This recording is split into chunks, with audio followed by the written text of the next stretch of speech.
Remember the golden age of YouTube when collab channels ruled the platform?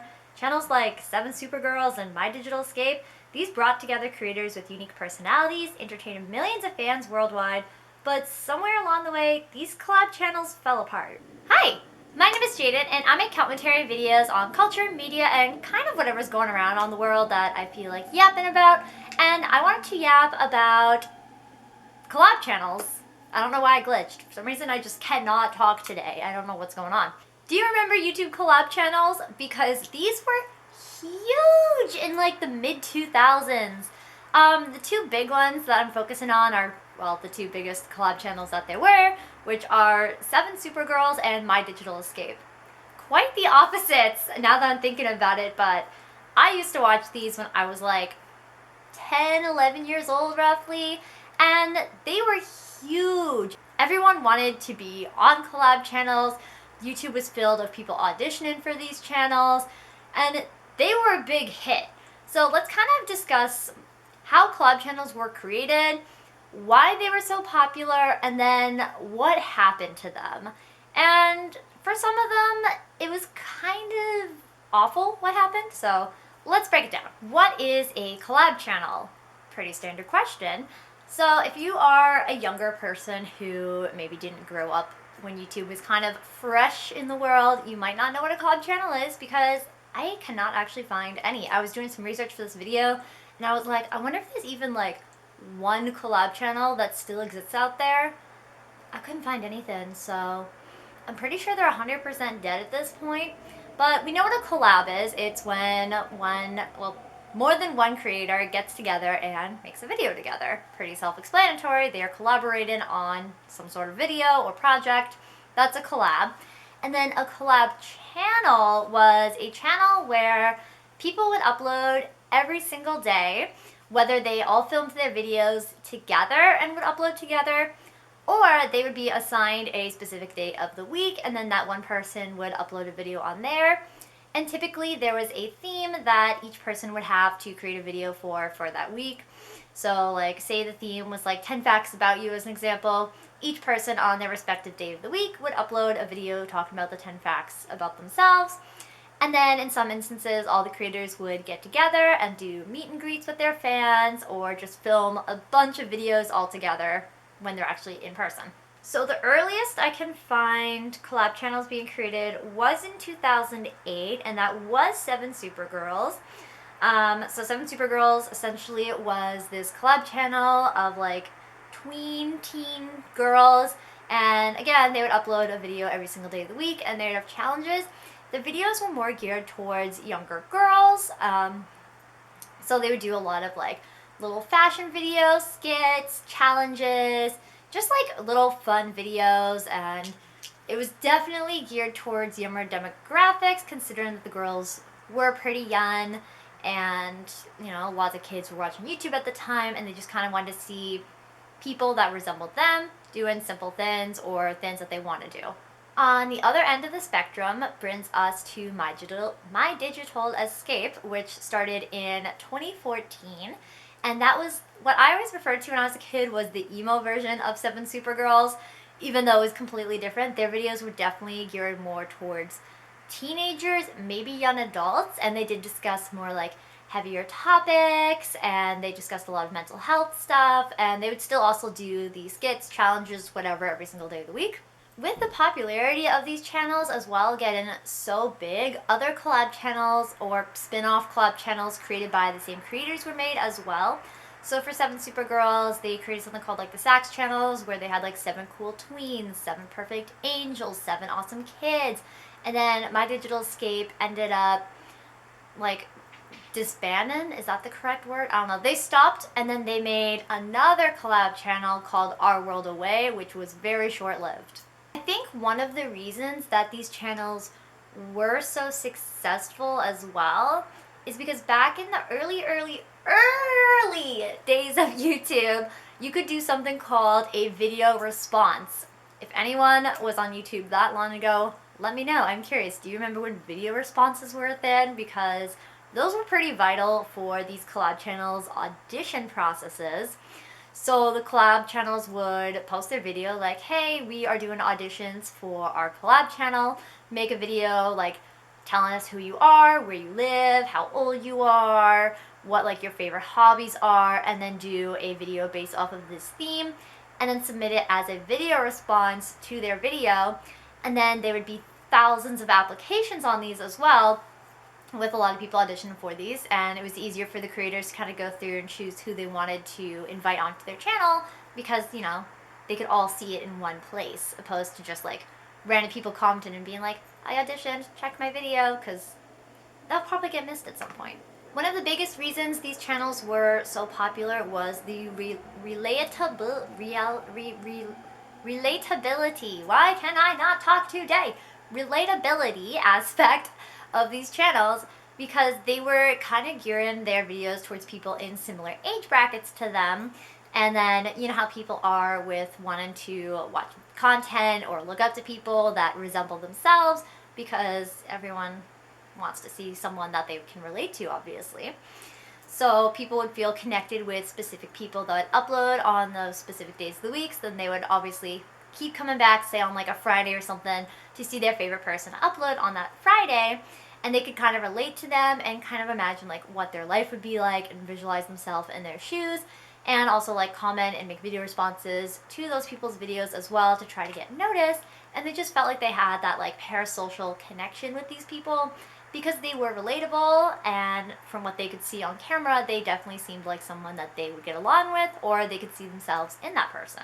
The next aspect of why these were so successful is variety. With having 7 days of videos uploaded, that gives 7 different types of videos with 7 different takes. Obviously, some people will have a very similar idea to whatever that theme was and kind of make the exact same video in a way, but it would still be different because each person is unique and has their own twist on things, or maybe someone would interpret the theme in a completely different way and make a video that stands out a lot from the rest, and it kept such a big variety that people would want to come back and see like, okay, I like the person on Monday's video, I'm wondering what the person on Tuesday's going to do with the theme. I wonder how different it will be. I wonder if I'll like it more. And then, you know, people keep coming back. And then the last point is consistency. They're uploading every single day. You can always expect to see a video on that day, usually at the same time, like say like 11 a.m. every single day. You could expect a video, and then that's it. You'll keep coming back every single day. You know what to expect. You know it will be there when you get home. Consistency keeps people coming in. As these channels continued to get bigger and bigger and bigger, they started to drop off for a number of reasons. The first reason is simply burnout. It's exhausting to make videos all the time. You have to put in so much effort and script writing and planning to, like, you know, you have to get your theme. You have to write your script for the theme. They often had managers they'd have to send their draft of their scripts to get approved to make sure their video could go up. Then they'd have to film it, and these videos took a lot of production, especially if they were like the skit videos. They had to probably film for like a day or two just to get a simple like 3-minute video done, because it takes a lot of time to film a video. Then they also had to edit their videos and then submit them and then do any changes based off of like if they had a sponsorship, or if something they made in the video didn't seem like the creator, like the person running the channel didn't like it, they'd have to refilm it. Maybe their outfit wasn't right. There was a lot of things, and that can easily lead to burnout if you're overworking yourself and really stressing over all the tiny details just to make the perfect video. The second reason that these channels kind of died off is due to a pretty big scandal that happened on 7Supergirls. If you remember, that was the channel of young females posting videos. The owner of those channels, what was his name? Ian Rylett? He actually got arrested due to him essaying one of the girls on the channel. And that obviously led to the channels shutting down. Obviously, everyone was horrified, and it was just a terrible situation. The girl eventually did come out, I think it was a few years after he got arrested. She did come out and make a public statement video announcing that, like, well, not announcing, but like addressing that she was the victim and all the nasty stuff he did. And it's awful because these girls were all young females, and this guy was literally using them for like self-pleasure in a way. And when he would meet up with all of them and be their manager, he would just be creepy and make them just, it was really gross. He would try to really sexualize the young girls, and he had strict dress codes for the girls. He wanted them to act younger than they were, and he always wanted them to be in swimsuits or in leotards. Disgusting, honestly. And I'm glad it got shut down because of that, because if you were running a children's channel for children with children on it and you're doing that to them, just disgusting, honestly. And I feel so bad for everyone that was involved, and I imagine it's gonna stick with them forever, which is awful. I'm glad he got arrested for what he did, but that was definitely probably the biggest reason why collab channels did shut down, was because this came out and people did not want to be associated with any form of collab channels just in case something like this was going on behind the scenes. Whether it was or not, no one would know, and people would be like, I don't want to support this just in case something is happening, which definitely makes sense. And I do personally think this is the main reason that we don't see any more collab channels, because this was an awful situation. A lot of people were hurt, and yeah, it was just terrible, honestly. In regards to the scandals and controversies as well, MyDigitalEscape was not safe from this either. They actually broke up before 7Supergirls. So the 7Supergirls incident was in 2019. MyDigitalEscape actually broke up in 2014 due to issues with the owner as well, Brian Stars, who had a lot of drama. He was being very manipulative, and I believe there's harassment claims, and he was being financially abusive and overall just trying to control everyone. And I know they were all living together as well, and when you're living with everyone and filming videos, and then there's the one really controlling person, he kind of overstepped and took things too far. I don't fully know the full context to the drama. There's a lot of like wishy-washy, like there's like 100 different stories saying why they broke up, but the most consistent story I can find is that Brian Stars was just being a terrible human in every way possible, especially when a lot of people on the channel as well were still teenagers. He was an adult. We'll leave it at that. The third reason for the decline is simply just change in platform dynamics. With YouTube constantly growing and evolving the way it has, it just wasn't the same. The overall algorithm and content on YouTube is completely different.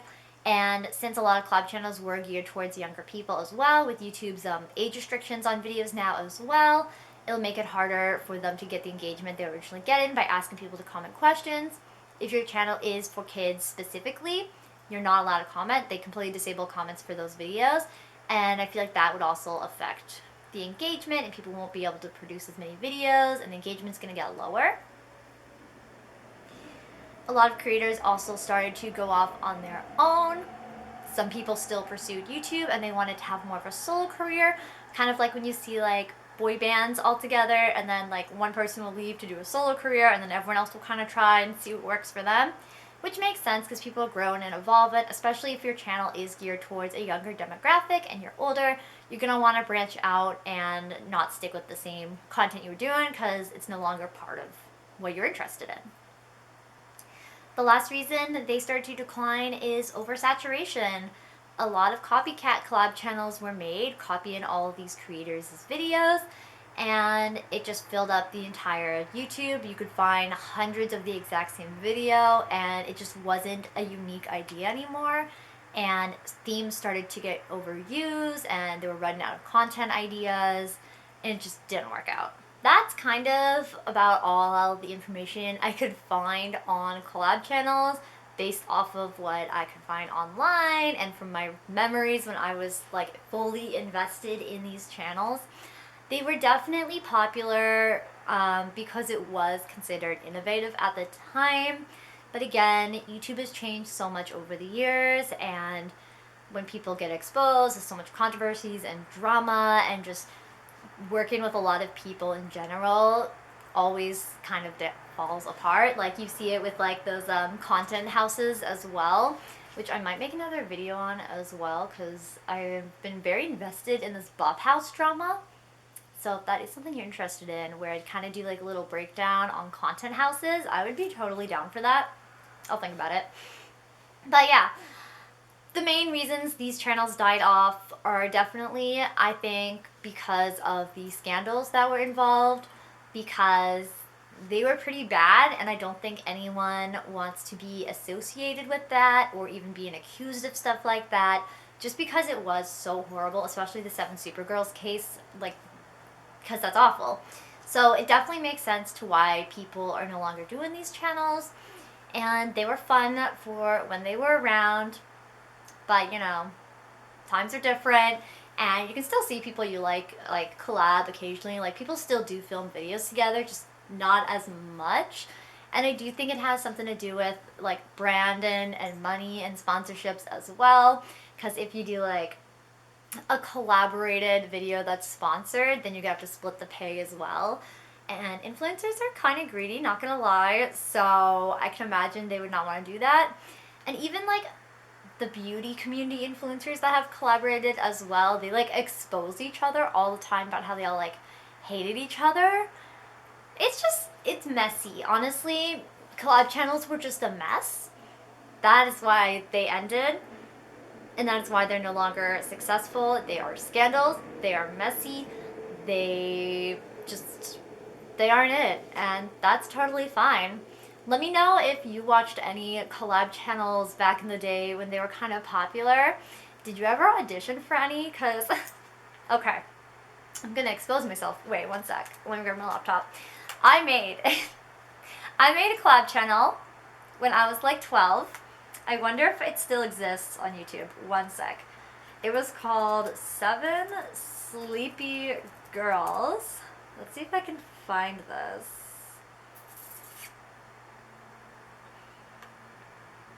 Oh no, I privated everything.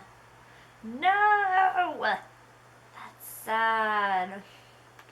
I also made another collab channel called like 7 Dolls or something. Okay, I did find one of the collab channels I made. This one is not privated. It was called 7 Super Dolls, and oh my gosh, 12 years ago. That is wild. 7 Super Dolls. Okay, meet Sunday on 7 Super Dolls. This was me and my sister. Let's check this out for a second. Let's expose myself. Hey guys, it's us, the creators of 7 Super Dolls, and we finally got 6 dolls to audition. Yay! So now it's time to make a video. So we're just going. I sound like a chipmunk! How old was I 12 years ago? 12 years ago. When was that? 2012. I was 11. I was 11 years old. My sister was 9. These are Lollaloopsy minis. And we sound like chipmunks. Okay, anyways. That's not enough of that. If I can find one of those old like 7 Sleepy Girls videos I made as well, I'll probably have that playing somewhere, but I believe I scrapped the internet of that because, as we saw by that dolphin, that was something. Anyways, I hope you guys enjoyed my video. I will see you in my next video. What'd I ask? Alright, let me know if you ever watched any YouTube collab channels. Were you ever on a collab channel? Did you ever audition for a collab channel? I would love to know. And I'll see you in my next video. Bye!